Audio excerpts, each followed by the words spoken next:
Hi, Lenny. Hi, Nancy. Welcome to episode 110 of the Front Porch Book Club. The Front Porch Book Club is a podcast that meets twice a month. We like to dig deep into the relationship between characters and the worlds they live in. Grab your book and iced tea and join us on the front porch. Hey, Lenny, I was thinking our last book, Catching Stars, and now our book this month, Educated, both have such strong themes of domestic violence.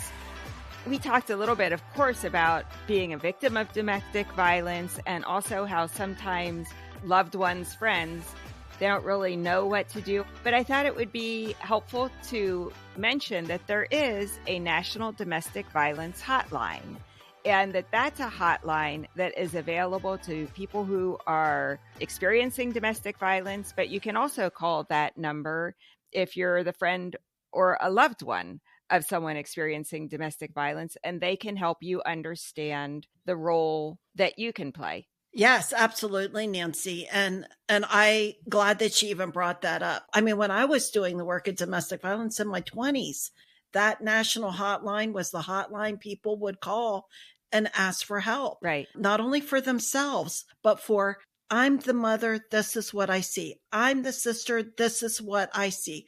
How can I help? Should I say something? How can I approach the subject?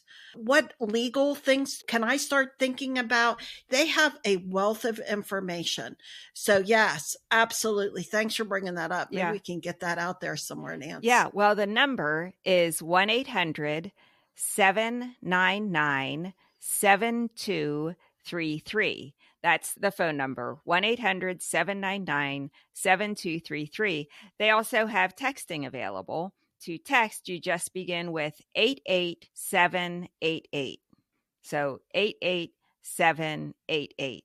They also have a website. It's https://www.thehotline.org. So www.thehotline.org. And there are highly trained people there who will help you understand resources that are available to you and really maybe help decode what's happening even. Right. Absolutely. That's a great resource. I highly recommend people call if they have any questions, concerns. And that is national. There's some state differences and obviously local differences with how things are done, like in my county with getting a PFA and what resources are available. If it's a crisis situation, you call the police, call 911. But for that kind of planning ahead, thinking about how can I help this person? They're not seeing this. I'm concerned. Mm-hmm. Where do I start with this? Or a person experiencing domestic violence that maybe isn't comfortable even saying, I'm experiencing domestic violence. Right. But I'm just wondering, I've got this bruise. Yeah. Or my boyfriend's kind of controlling. Mm-hmm. I don't know. I'm a little uncomfortable or, just any of those things. Or he's a little rough with the kids or whatever it is. It's a great resourcing. And I would say that would be the place to start, that domestic violence hotline. And then they will get you to local resources if needed, because they know what's going on across the country locally. Yep. Great idea, Nancy. Yeah. Well, today we interview Dr. Ted Hamann about Educated by Tara Westover. Ted is the Charles Bessey Professor of Teaching, Learning, and Teacher Education at the University of Nebraska-Lincoln. He's an anthropologist of education with a primary scholarly focus on the interface between education policy and practice, especially on how transnational movement of students and families gets conceptualized by educators and results in various subsequent responses. He is author or editor of 14 books and monographs and journal special issues and has published almost 100 journal articles and book chapters. In 2019, Hamann served as a Fulbright Garcia-Robles U.S. scholar at the Tijuana campus of Universidad Pedagógica Nacional, studying binational higher education collaborations that were intended to better prepare educators in both the United States and Mexico. I think our listeners will be interested on his take on the book Educated, because he's an anthropologist and he's an educator. I didn't see these two worlds as being in the same universe. But, oh, the value and the worth of having this background in talking about Tara and her culture. He's the perfect person we could have gotten. He really is. I think people are really going to enjoy his insights and our spirited conversation. Oh, yes. Well, let's get to it, Nancy. All right. Welcome, Ted, to the front porch. Thank you. Well, we're so happy that you could join us. Your educational background is a bit of a challenge for me. I had anthropology, one class in college. All right. Well, fair enough. That connection to education seems like two different realms. How are these two things connected? Sure. Well, so anthropology is, of course, a big and sprawling field, and I'm not going to suddenly do a half hour, what is anthropology? But quite briefly, it is thinking about language, thinking about human tools. That would be archaeology. Physically, we stand upright. We have opposable thumbs. We use culture. What makes us human is kind of a key question of anthropology. And part of what makes us human is how do we prepare next generations for the world? So the fact that we teach, that we educate, whether in formal settings like school or in, a village where kids learn to imitate kids who are older than them under the tutelage of people who are like, well, don't do anything too crazy. So humans are learners. I mean, we come into this world pretty clueless. I mean, one of the things that's interesting about adoption, you can have a child whose sort of fetal time happens in one country, and then they grow up halfway around the world with literally physically different parents, and they are of the new place, right? So much of who we become is a product of what we see, what we hear, and the intellectual frameworks we're given to sort of make sense of it. So one of the things that interests me about the intersection between anthropology and education, I think many of us can conjure up a kind of classic notion of anthropology, like there's somebody wearing a helmet, they're in a jungle, they show up into like a village clearing and they take notes on the natives. Imagine the natives are teachers in Kearney, Nebraska, which is about halfway across the state, coming to a convention center, and they're a little bit dreading, here we go, State Department of Education wants to do a professional development seminar. We need to prove that we are interested in our professional improvement. So we will honor the ritual of showing up at 8 o'clock, getting better coffee than we have in the teacher's lounge, but not by much, and being told sort of who we are, right? And I'm fascinated in a almost sort of teacher convening at professional development as tribe, what's going on. You'll watch somebody on the stage making a presentation, a keynote, and sometimes it resonates and people are nodding their heads, yeah, this is great. But oftentimes it's like, who does this person think they are? And then, hey, that person in the next table, we went to college together and, now we teach 3 towns away and we catch up. And I've been witness to people rejecting what the keynote speaker says and then reiterating to each other the same ideas as the speaker just said. And so it sets up who the messenger is part of why an idea is compelling or not. And right, they think I'm supposed to know this. I'm kind of skeptical. Oh, my friend or my colleague or this professional, sort of sidekick that I've sort of worked with for years, they're doing something impressive. That means it's credible. And so it's an anthropological question in part, what makes somebody credible? Right? Why do you listen to somebody or not listen to somebody? Why do you trust what they say or not trust what they say? And there's so much complex stuff that goes on, but you can study it endlessly. And so to me, that gets pretty interesting. As one more brief example, because it's a little bit of my biography, who goes to school in a community starts to change. There's a new plant opens up, who works at the meatpacking plant changes because the union is broken. Sort of whatever happens, who's coming to school changes. And I'm fascinated when teachers mid-career are suddenly like, well, I'm at a loss as to what to do with these kids from a refugee camp in Thailand, and they're Burmese, but they're not called Burmese. They're called Karen. Sincere teachers wanting to do good things are sort of like, well, who are these kids? What do they know? Who are their parents? And the dilemmas of sort of, I want to be a good teacher, but what does it look like to be a good teacher to these kids in this time? That gets pretty interesting to me. Mm-hmm. And the overlap between formal schooling and anthropology perhaps gets a little clearer in sort of moments like that. Yeah. So that's why the two sort of intersect for me. And a lot of my work has looked at how transnational movement of students and families gets understood.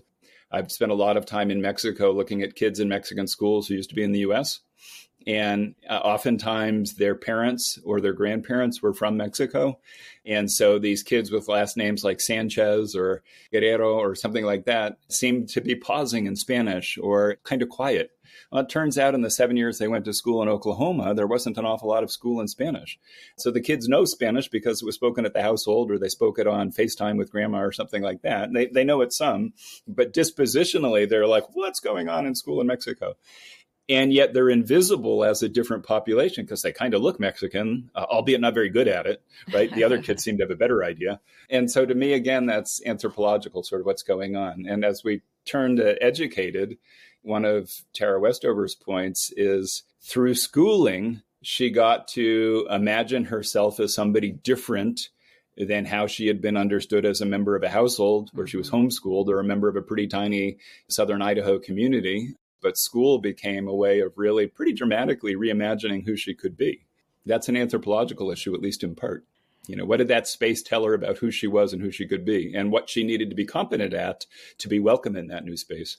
Yeah, I thought there was definitely an anthropological side to this story when you think about growing up in one world and then suddenly you are moving to a different world and you don't understand the customs. You don't understand the knowledge that is inherent in that new culture. Yeah. In your reading of this book as an anthropologist, what were some of the clues or some of the issues that you noticed and thought, yeah, that makes sense that was a problem or that wasn't a problem? What were those challenges that stuck out to you? Sure. One example that I paused at and I'm continuing to chew on, I really liked the book, partly because of some of the topics it raises.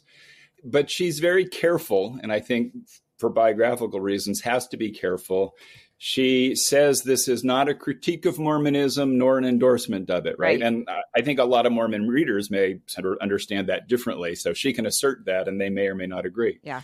But I think part of where she's attempting to go with that is if you understand the Mormon movement in the 19th century, Mormonism, like an awful lot of religions, says we are the way, right? Follow this and this is the answer. Other things aren't the answer. So from a theology standpoint, she's rejecting it as the way.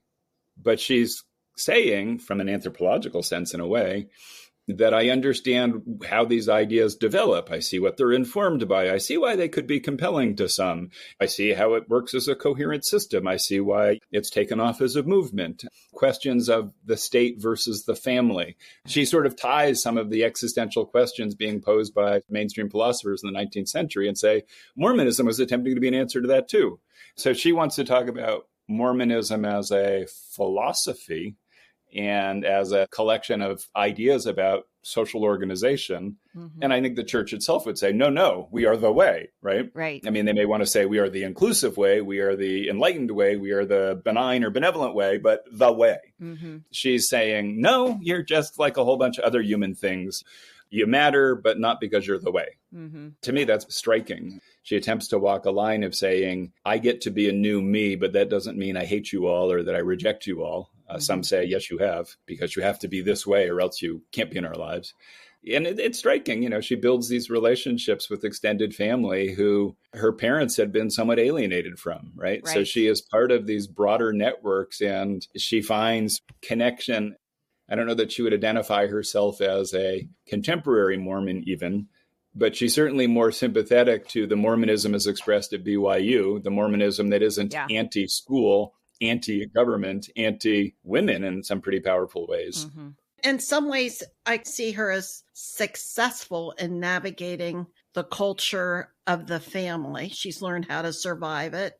And then she's plucked out of there into a different environment where all of a sudden she's interfacing with others who are appalled that she doesn't clean up after herself. And she doesn't have the educational background. She has to work harder than everybody else. She is not set up for success in a lot of ways of doing college. Right. It doesn't sound like her earliest social connections, roommates, housemates, friends from class at college linger. Mm-mm. These people are important intermediaries because they're a little bit surprised or aghast at some of the assumptions she brings. But perhaps that sense that she's a poser or that this is an alien world and what are its rules, make her double down and study harder. She's actually learned some habits by being self-taught in some important ways that prove highly useful in a higher ed environment, right? She's accustomed to having to come up with the answer herself because she's always had to come up with the answer herself.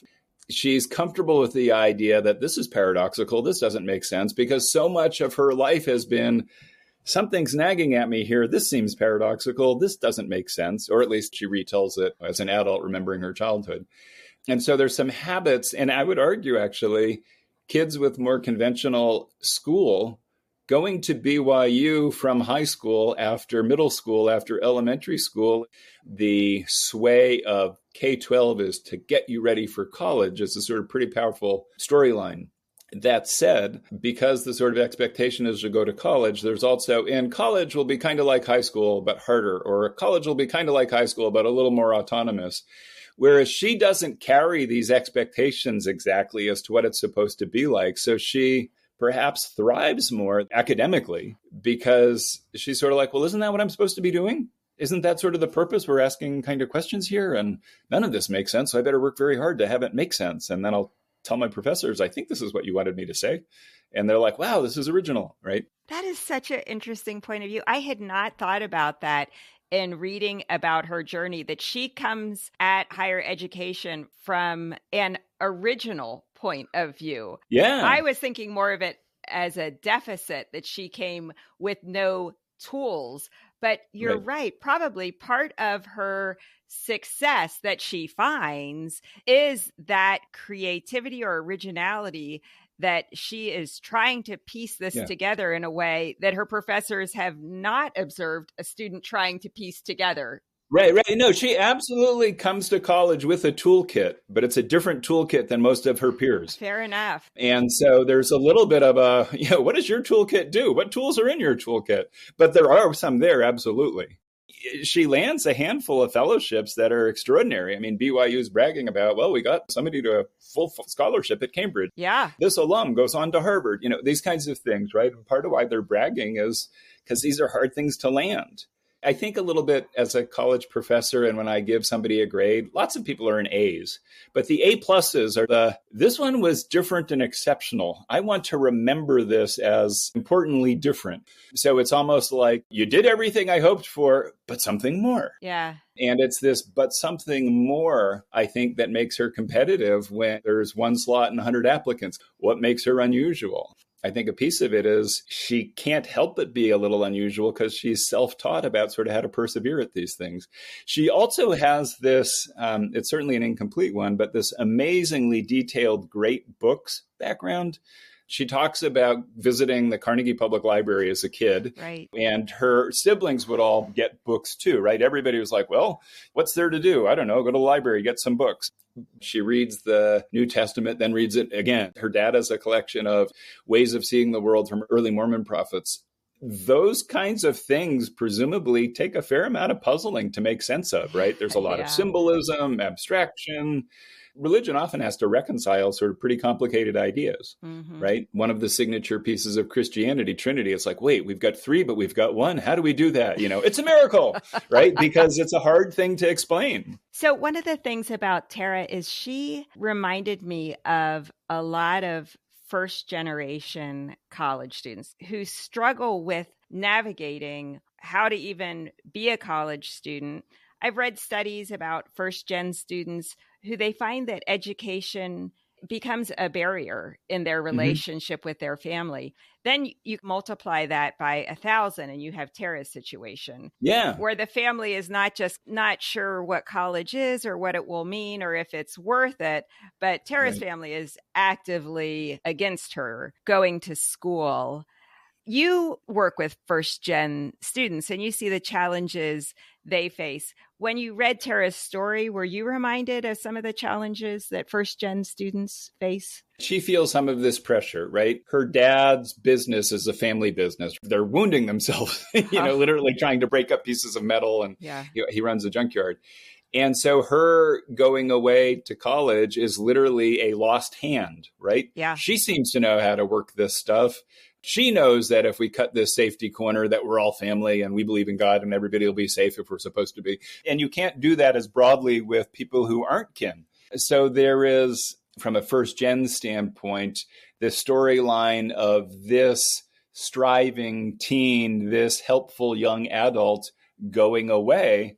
The household loses something in terms of literally the ability to make money, but the sort of different things that are attended to, right? What does it mean that Tara's mom is economically quite successful with the sort of herbal medicine business and has 2 daughters, 5 sons, 2 daughters?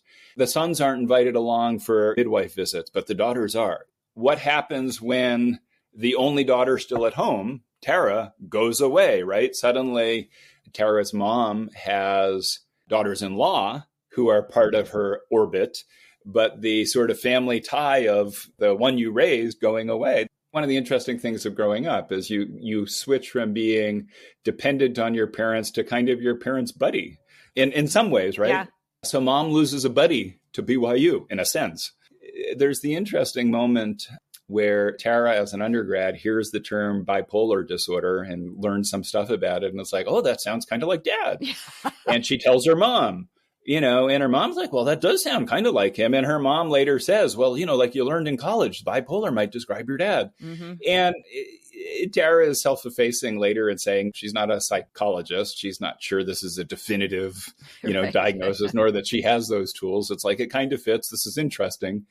And then there's repercussions, quite literally, of you go off to this college and learn a label that might be kind of negative in terms of saying your dad's behavior is abnormal or pathological or erratic because of this disorder. All kinds of pretty interesting things are happening to the household when she goes away. And frankly, the ones who go away and are successful in education, 4 of them really don't finish high school, and 3 of them get doctorates. So it also sets up the point that, particularly by way of BYU and then what comes after, but multi-generational Mormon families have this upward education approved trajectory pathway. It's hardly the only pathway, but it is a pathway available. And Tyler, Richard, and Tara all take it. Tara's father, especially, he was the one who was definitely against any of his children getting a higher education. His perspective to me is so fear-based. It's like he is afraid that they are going to go out in the world and be contaminated. He believes he has kept them pure, that they are living the life they should be living. And he's afraid that exposure to the outer world will ruin them, which is perhaps not exactly what your first gen students face. But I wonder, is there this notion that, look, this is the way we do things in our family. You are deviating from what we do in our family, who we become, what we are. And then it's hard for us to relate to you because we don't know what it is that you're doing.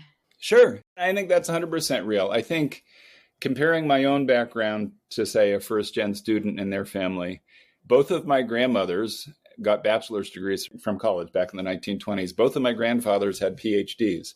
My uncle was a longtime professor at the Harvard Business School, right? So the idea of like academics is part of what people do, that was 100% intact in my family. The anthropologist of education is different than my dad being a lawyer, but the idea that you'll go on and get a post-bachelor's degree and then you'll be like me as opposed to profoundly not like me. A dilemma of first-gen family. And oftentimes, first-gen families are super excited. They're proud of their kids' accomplishment. It's part of the realization, I want to say, of the American dream, but of sort of upward mobility through schooling. And yet I'm excited that you get to be something I've never been. I'm excited that you get to be something that was beyond what I can imagine for myself. And so it's sort of this faith in the unknown. And in me and my dad's case, it's this faith in the known. Oh, you went to grad school too. I remember when I was in grad school. Well, Dad, things changed from when you were in grad school in the 60s versus me in the 90s.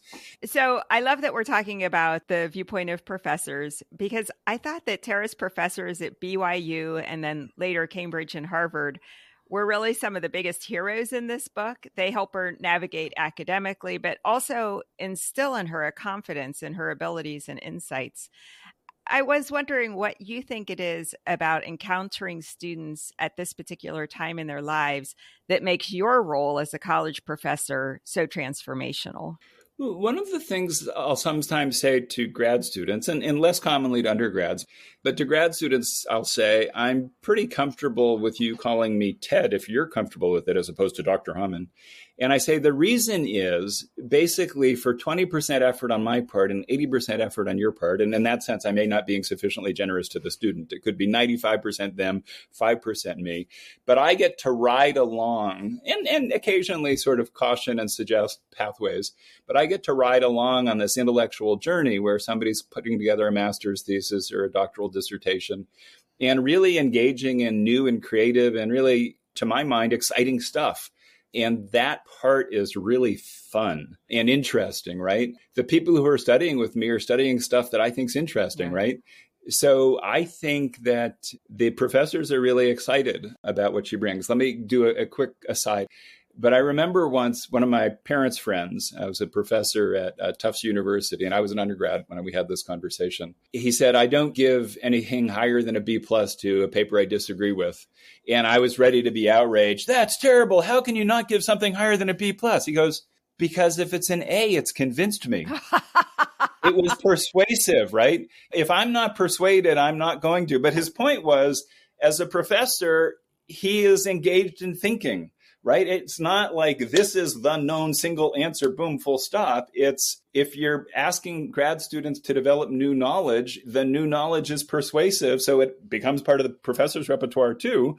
But the professor learned something. They became something different. It's like, oh, okay. So I think some of Tara's professors' enthusiasm is they get to see something new, something different, something additional than they'd ever thought before. And there are people who literally make a living using their mind, and that's getting indulged by what she's bringing to the table. That's really flattering and fun and interesting. Mm-hmm. But then what about the flip? So that's the answer to what is she bringing to the table that engages her professors. But what is it about that period of time that students are so open to change and are discovering, and they're seeing the world in a different way? It's flattering to be told you're smart. And when a professor responds that way, I'm putting my work out there for judgment and somebody says, this is great. That feels really good. And frankly, I want some more of that. So that's one important point. The other I would say is that grad students in a profound way are there by choice. They don't have to be there. They're like, this is the road I want to go down. And so getting an affirmation of one's selection, this is hard, but this is interesting. This is stretching and I'm feeling nervous about it, but I'm pretty sure it's important. That's why I'm doing it. When somebody responds favorably to that, that is very, very assuring. So it's the flattery of praise feels good. And it's the assurance of I'm taking this path that's kind of murky and it's through a forest and I don't know. I'm literally, if I'm developing new knowledge, there isn't an exact path that's ever gone quite this way before. And somebody else is saying, your new path looks pretty interesting. Yeah. It's more than flattering. It's affirming. Okay, I have to pipe in here because Please the do. two of you, your educational experiences and Tara's educational experiences, I think are not the norm. Okay. I don't remember having any of these aha moments, engagements with professors, interacting and collaboration. I remember to go to school, you inject the information, you put it out on a piece of paper in a true false little ovals, and you leave and you go back to your dorm room and kick back. I just can't understand how could she be so limited going into school, and then how did she blossom into this extremely intellectual, educated person who's getting good marks on her papers? So you're clearing all that up for me, but you're clearing it up for me and that somebody who is bent that way, she has to have some juice going into this, a high IQ something for her to be able to jump there that a lot of us just don't have. I don't know. Well, fair enough. But frankly, she's also from her childhood, she's learned some I would say, really amazing sort of habits, and not without pain. There's a lot of pain, but these amazing habits at self-reliance, at persistence. But she has these habits that are going to suit her well for the sometimes lonely part of academia. There's a lot of sitting in libraries or thinking deep thoughts, and nobody else knows that you're thinking anything at all. But to your earlier point, I mean, I also think there's lots of people who go to college and never get told, you should become a professor. Absolutely. Right? You're one of a number. I don't even remember professors that knew me. Yeah. So this is a little bit like a memoir of a major leaguer, meaning most people who are interested in baseball or soccer don't get that far, right? But we read the biography of the athlete who does because they're exciting and we're exceptional. And so it is fair in a number of different ways, hopefully primarily complimentary, but it's fair to call Tara exceptional. That really helps to clarify it. Thank you, because I'm reading her journey and I'm like, how in the heck is she getting from here to there? Like I was scraping every year, every class, working hard. And I came at college with a skills deficit. I didn't say there was much in my toolbox. Tara's got more in hers than I did in mine when I started out. And I worked really hard, but it did help me to understand. If you're working with children, you do see some special things sometimes with young people and you go, ooh, there's something special there. And so knowing that her professors could see that in her, and it's obvious reading her book, that she's coming at this at a different level than a lot of kids are. Oh, yeah. Yeah. To be sure, all of her writing, except when she directly quotes from her previous journal entries, but all of her writing is as an accomplished adult, right? She's writing this in her late 30s or mid 30s with a doctorate in hand and all kinds of professional, formal writing experience. But for me, one of the points of this book is the amazing role that educators play in our lives. I think about our previous episode, Lenny, when we had Laura Rudisill on, and you remember she talked about her 9th grade English teacher. And that was the person she reached out to when she wrote her first book and wanted feedback. Educators play such an important role in so many people's lives because these are people who are seeking knowledge, who have spent their life researching, investigating, learning deeply about subjects. And yes, they're probably subjects the student is interested in. So there is a concurrence of enthusiasm. But through time, there's something so special about the role of an educator in someone's life. Not for Linda, baby. No. No, I want to say, I mean, school, there's a paradox about school. School is a vehicle of social mobility. It's a vehicle of opportunity and engagement. And it's also really mean to a bunch of people. Yeah, it is. And so this same institution, which if we're talking about these students in these circumstances, here's a favorable story to tell. And then the exact same institution, sometimes the same instructors, and here's what didn't work out. And so this is a tale of somebody who in the world of academia is academically quite successful. Right. But it's also important to point out that school doesn't do that for everybody or with everybody. And one of the things, going back to biography, what interests me, school probably is our best instrument to change one's circumstances that we've got in society, but it's really, really flawed. And there's a lot of adults walking around with scars related to things that happened at school, where school either didn't interrupt a difficult process or even was the source of it. And so I don't want to come across as schools hooray, full stop. I will say schools hooray, sometimes schools hooray this time, but not all the time. And I think that's an important point to say. For her, school was everything, Nancy. It saved her. And I think for you, it was a lot. What I thought was interesting about all of that was what she learned outside of the classroom. And that's my next question to you. Because when she starts going off on, she read this book and it opened her eyes to this theory, kind of lost me a bit. But what she learned outside of the classroom, being with roommates, being in different countries, and those kinds of things. Can you share some of those experiences as far as those first generation people that are going to college and what they learn just going away Right. No, and for sure. And one of the things that is really powerful about going away to college is for many, it's the first autonomous experience. And one of the reasons freshman year is a challenge for so many is after being carefully surveilled, you're in your parents' household. School has all of these safety mechanisms that if you start to stumble, they catch you before you stumble very far. And college comes with a lot fewer of those supports. And some people with the new autonomy get overwhelmed by it and don't get good grades, don't do the reading, don't show up to class. Nobody catches them immediately. You don't get a call, your daughter missed the second, third, and fourth weeks of lecture, right? That call doesn't happen. And so when at week 15, how did you get a 50 in Introduction to Teacher Education? There's the difficult conversation. I didn't like the professor and I never went and I didn't do the work. So that can be a piece of it. Is just this challenge of what's it like to come of age and the role it has of being an adult. And perhaps a reason Tara was less displaced by that than some new college students are is she'd had to be so self-reliant that was a tool for her.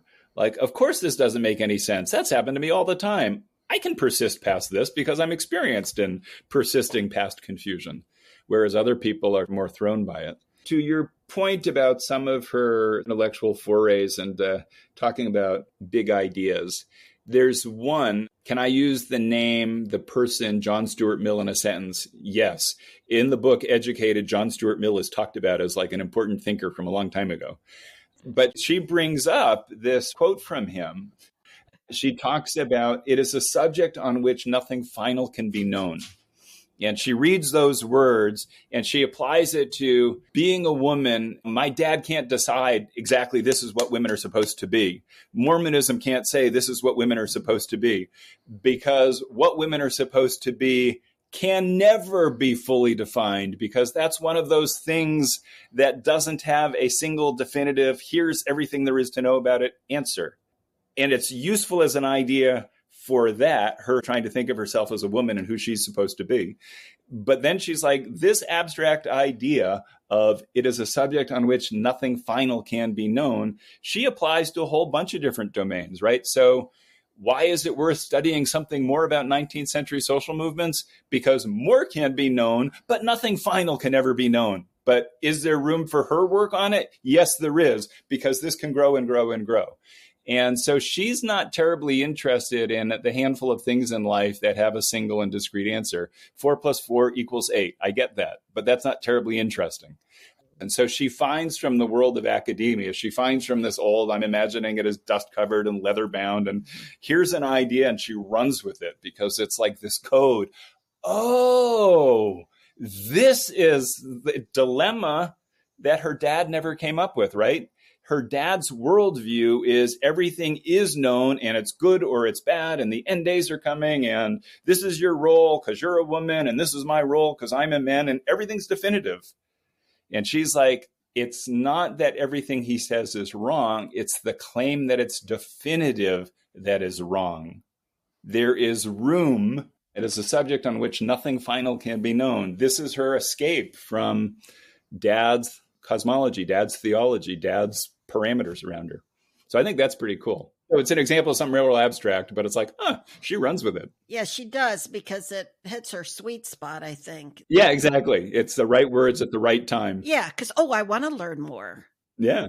I don't know that I wanted to learn anything when I went to college. I wanted to get the degree so that I could get the job. I didn't know that I really wanted to study and have to learn stuff while I was there, but I did. Mm-hmm. That's her sweet spot. Oh, it's not definitive. I can learn more. I have some flexibility here that I didn't realize that I had. Mm-hmm. And that's why I think it made the book. Mm-hmm. Mm-hmm. Yeah. Yeah. And I think your question is so good, Lenny. The question about why is going away to college so important for so many people. But for me, that's also why study abroad is important. Like, do we really need to learn British history in Britain?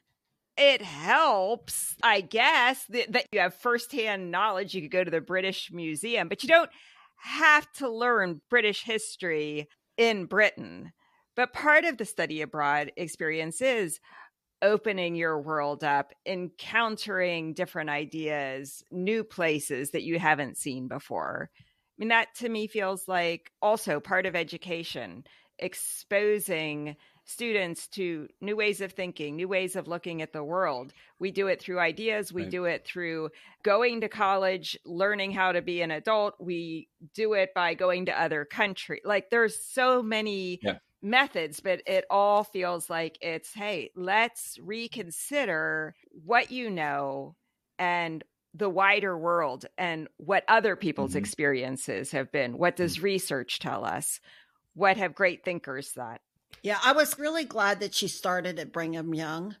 I think she could have started at community college too. But I think anything different, like a state school or a university, that had been too big of a jump for her. It was still her faith community, and they seemed like really nice kids. Like, hey, Tara, you got to take a bath every day. Yeah. You got to clean up after yourself. We don't want to get bugs in here. They were really good and kind kids. And that kind of was the stepping stone for her.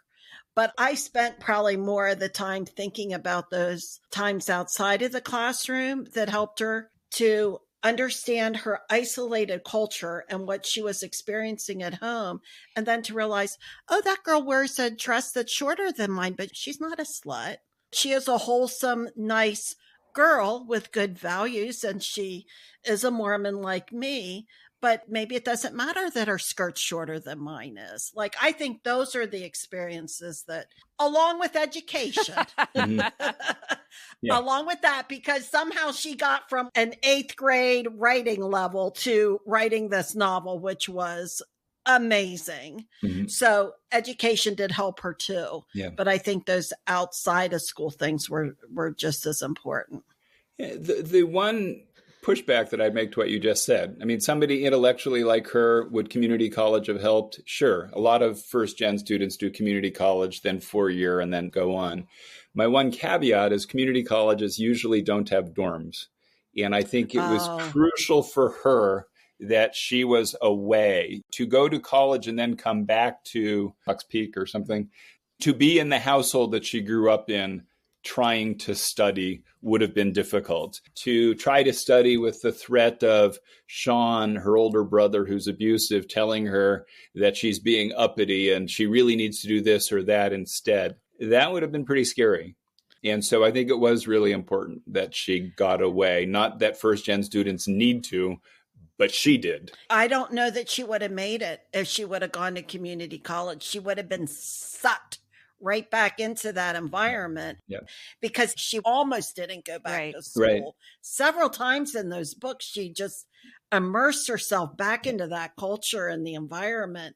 And, well, we need you here, and this is what's going on, and that's what's going on. She kept going back, thank goodness, because she did need the education.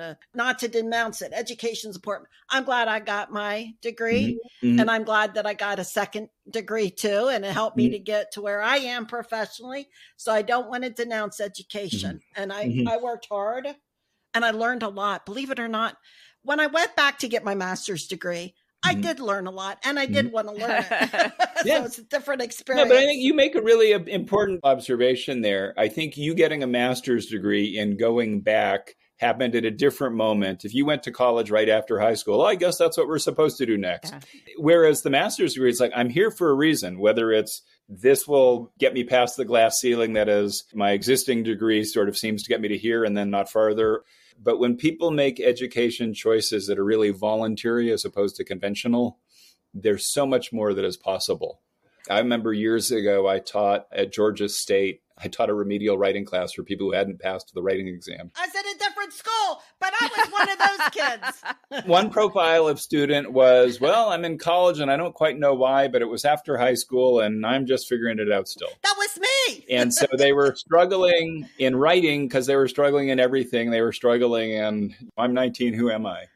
And there were other struggling writers who were 30 years old. This was in Georgia. So I had flight attendants from Delta who really interesting lives. It's like their full-time job was to fly to Paris on Friday night, fly back on Sunday. Life is completely disrupted for 3 days a week, gone literally 72 hours, and then home. And those folks weren't necessarily great writers either. That was why they were in my class, but they knew why they were in college. It's like, this degree is going to give me more choices. So I've got to persevere at it, even if it's hard, even if it doesn't make sense. And Tara's take on, well, I need to figure out this algebra thing. I need to figure out the science stuff. I know almost nothing about it, but I got to get at least far enough that those test score numbers or those curriculum distribution requirements, I can pass muster with those and I'll be good at this other stuff. Yeah, here's what I said. I don't want to work at the factory in my whole life, so I got to go to college. Mm-hmm. I don't know that it was obvious to her why she needed to go to college. Mm-hmm. I don't know that she ever said, I don't want to work in the junkyard all a day. So my only alternative is to get out of here and get to college. Mm-hmm. But there was something in her, the older brother maybe making that path. Mm-hmm. She said to herself that I have to be successful here at college. I think there was something deep within her that rejected the life that she was living, that she understood she was in a way having to suppress reality in order to live the life that her family expected her. When she goes back to her journal, she's like, I'm lying to myself even in these journals. So she realizes the life that she's destined for means she will be lying to herself her entire life.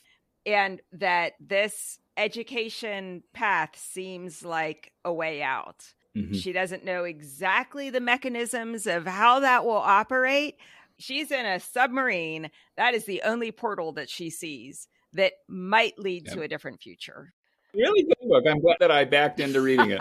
I'm talking about it with other people. I'm like, you should read this book. Didn't it come out like 6 years ago? Yeah, but read it now, because if you missed it the first time, it's like, see it in the theaters now. Exactly. Yeah, I've been telling people too. Yeah. Even today, you got to put this on your reading list. It's a fantastic book. And the people that I told today work at the prison in education. Oh. Mm-hmm. I said, if you want to read a book on how education, as well as hard work mm-hmm. and a lot of other things, change a person's life, you two have got to read this. The mm-hmm. one works with minors in prison. The other one works with adults in prison. And so they both said, okay. Yeah. But it's full of inspiration. And I think because you're an educator, it's probably extra juicy for you. Although the book, I thought it was going to be about formal educational environments a lot more than it was, right? Yeah. I mean, because where she gets educated, her life lessons come occasionally from the academy, but there's two epigrams, one from John Dewey at the beginning, the other from Virginia mm-hmm. Woolf. And Virginia Woolf is, emotions are always more powerful about the past than about the present, because in the present, you're not fully getting what it's going to mean yet. And it's only when you sit with it for a while that you really decide what it's worth. But she's trying to make sense of a childhood. When she was living it, it only partly made mm-hmm. sense. But as an adult, she's still trying to give it all value. So this was a fascinating conversation. I think people will be interested in, what are you working on now, Ted, that you can tell us about? You have so many different interests. Educational policy, students who are navigating education in two different countries. Right. What are you working on? Let me try to give you maybe two answers. One is I'm increasingly fascinated by the role of schools in communities and as places where people go and are successful because they get on the football team, or they're successful because they're in the musical, or they're successful because a teacher points out that they were nice to a classmate. Or schools are places where, they're performance spaces in a way, where they're marked as unsuccessful or unwelcome. And so what is it that schools do that say, you belong, you count, you should be here? And what is it that schools do that make them spaces, and not just for students, but for the professionals who work there, the teachers, the aides, the administrators, and even others. So, right, you have adults who, when they go into school, they're the ninth grader's parent. Right. So I'm interested in the role of school in creating community and being a community. And I'm going to puzzle about that for a long time. But the other one, a little bit more tangibly, we tended to reduce school. What are your test scores? And test scores are a better measure of how affluent a community is and how stable its population than what happens in school, right? So you can have very good teachers in communities that are very marginal or have lots of social challenges. And the fact that they're good teachers gets washed out a lot in terms of what the test scores look like. If instead we appraise schools a little bit more holistically, we might see that these good teachers are good teachers. Not all the time, but often. but I'm interested in thinking for difficult to staff schools, right? We have a number of schools where they, partly because the kids are in difficult circumstances, teachers stay for 5 years, then they're good at it. And another district that can pay more says, hey, would you like to come to this easier job? And somebody's like, well, yeah, I just had a kid. This might be a good time for a career move. And so there's certain districts that over and over turn over who is teaching for them. And so I'm interested in what's literally called grow your own, but how do you staff schools in sort of higher need communities where the school gets to be kind of an anchor for the community. It gets to be a resource for the community. It gets to be a place where kids are successful, but parents are successful, adults are successful. And one part of the answer to that is literally looking at high school students who might want to become teachers, then looking at ways to help in college, and oftentimes scholarships and various other supports necessary because often they're first gen. And I'm particularly interested in this where there's large newcomer communities. So kids whose background is Guatemalan, kids whose background is Venezuelan, kids whose background is, count back 20 years ago or 25 years ago in Lincoln, from Bosnia, right? They got displaced from someplace else and here they are now. But how do you have teachers that look like some of the students who are now in the school, have similar biographies, are sympathetic or even empathetic when kids have particular challenges in life? So how do you find these possible future teachers as high school students? How do you prepare them in college? And then most new teachers aren't as good as they will become because we get better at teaching with a couple runs through. So how do you have the first frustrating year not be the last year? How do you have the first two kind of frustrating years, even though year two is a little easier than year one, not be, I'm done with this? So looking at new teacher identification, new teacher preparation, and then new teacher induction, how do you support them long enough that they're like, this is what I want to do. I want to help build a community that is welcoming, a community where people are successful in the number of different ways you can be successful at school. Extracurricular activity, academically, socially, all of the above. But it's pretty interesting. How do you staff a school with well-prepared, stalwart educators who will stay? Good question. Yeah. Good question. Yeah. Yeah. Going back to John Stuart Mill, it is a subject in which nothing final can be known, but we certainly can make a lot of progress. Fascinating work you're doing. What's the best way that our listeners can stay in touch with what you're working on? Well, I do have a university website, and I can send Nancy the link to that. If I publish something new, that's where you could find it, or at least a link to it. But the other is I'm open to people emailing me. My University of Nebraska-Lincoln email is in the public domain. Somebody has a question, bring it on. I think we learn from the processing back and forth. So I'm a teacher educator. I'm an anthropologist of education, but I teach teachers, right? So this whole idea of thinking, what do I have to learn from that person? And what do they have to learn from me? I mean, to me, that's endlessly fascinating. That's great. So I'd be happy to take any questions. Class is open for everyone. Yeah, no, for sure. Why not, right? I mean, I like thinking. So here we go. Well, thank you so much for joining us. This is a really fascinating conversation. Love hearing your take on this and education in general. And then this intersection with anthropology is just so fascinating. I learned a lot, Professor. To give you one final vision, when my kids were in preschool, there was like take dad to work day. And we had a good friend whose job at that time was a boat captain. So he would literally take cargo ships from New York City to Alexandria, Egypt and back, right? Wow. So he would be gone for 45 days at a time, getting boats across the Atlantic into the Mediterranean and back. And to 4-year-olds, what does Vinny do? Vinny was the other father's name. Vinny drives boats. Yes. And then there was like, what does Ted do? He's an anthropologist. Can I be that for Halloween? What does that involve? Right? So it's a little harder to explain. Yeah, thank you for joining us. This is fascinating. It was fun for me, so I appreciate the invite. Went a lot deeper than I thought we would on the education side, so I'm glad that we were able to talk with you, Ted. It was very good. Good. Well, thank you. All right. Bye-bye. Well, Nance, that was interesting. Yeah. He's a wealth of knowledge. You know what? Even though this doesn't have a lot to say with the book, I'm glad that he's interested in helping to figure out how educators can be better, and that he's interested as an educator to realize that education isn't perfect. Yeah. That it does scar people. It's really good for the A+ student. Let's just say they get a lot of kudos. They get a lot of pats on the back. They get all sorts of stuff. But the rest of us aren't there. And I appreciate that he's willing to look at that part of education as well. But his in-depth and knowledge into Tara is in an area that we didn't go before in our first podcast. So I really enjoyed that. Yeah. I feel he really saw you, Lenny, as a student who struggled. Well, he's had me in his classes, it sounds like, in his remediation classes. There I'm sitting. But here is the thing about educators.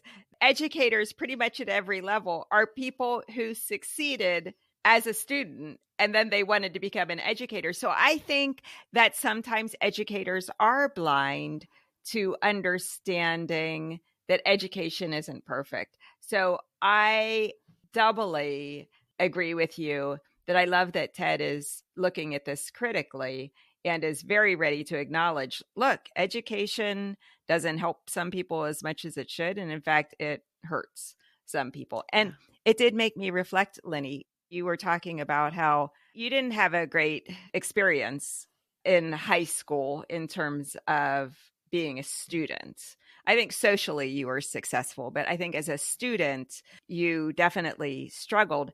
And it did make me think we had some of the same teachers and had completely different experiences with those teachers, where I loved the teacher loved me. I was so energized by their classes. And your experience was they were hurtful to you, the things they said to you, the way they treated you. Same educator, two different students, two totally different experiences. Yep. Yeah. Well, good luck with his career choice there because he's got his work cut out for him. Mm-hmm. Yeah. I think just listening to him talk about education, it did bring back a lot of negative emotions for me. Really? I can feel it welling up now, Nance. Oh, Lenny. Educators do not realize that these are minors in their classroom and their words can cut and they should not be tolerated. Here's the thing I didn't say to Ted. I think they should try to find the C students in the classroom or the kids that are getting D's, because that was me too. Find those kids and have somebody say, this is maybe where we need to draw our teachers from. Yeah. Because teachers, to me, seem to be those that got A+ in school. And so they like kids that like to learn. Not everybody wants to learn how to do whatever they're telling us to do. Yeah. We want to get outside for recess and to talk to our friends. We don't care about what's going on in the classroom. Right. So I think there should be somebody looking at that aspect of it, because I think the majority of kids are like me. They're going there because they were told they have to go to school. They maybe don't care what's going on there so much. Why do I have to learn how to do math? I do have one friend who I can't even remember why she decided she wanted to become an educator, but she did. And she really struggled in school. And I think she has been so successful in her career because that's her background. She really understands kids who struggle. And I think she can not just relate to them, but she can help them learn in a way that when learning comes easy to someone, it's harder, I think, to know how to help people who learning doesn't come easy to. Yeah. Well, interesting subject. Tara had a lot going for her. Boy, she had a lot against her, but she did have some stuff going for her. And the book, I'm giving it a 10 out of 10. If anybody cares, I can't imagine. This book is so good that it is going to be on my top list, along with all the books that I say every year are my top. Yeah. This one is a top because it does talk about education, but it also talks about the things outside of the classroom and her overcoming so much trauma and poor family upbringing. And she is able to overcome all of this. It's a fascinating book. Okay. So our next book next month, stop by the front porch. We're going to talk about Half of the Yellow Sun, written by Chimamanda Ngozi Adichie. Yes, and this was a book that one of our former guests recommended. We're going back to the land of Chinua Achebe. Oh, that was on my top list this past year. Yes, it was. I think it was my best. It was. I think it made my top. It was. So we're going back to that land. Of course, this is not Chinua who's written this. Chimamanda is a contemporary author, but she is writing a historical novel about the nation of Biafra and the civil war that happens. So should be great. Interesting. I'll get it. I'm looking for my Kindle. It's been a while since I picked up a book. I'm still reeling in Educated. Still thinking about that and talking about it. Yeah. That's funny you mentioned that you just today had recommended that to some girlfriends, because I keep talking about it to friends too. I'm like, did you read that Educated book when it came out? If you haven't, read it. It is so good. Yeah. Very good book. Well, everyone, thanks so much for listening. Our website is frontporchbookclub.com, and I will put some links on that website. Great. Our episodes come out twice a month on the first and third Wednesday of every month. See you next time, Lenny. Thanks, Nancy. See you again.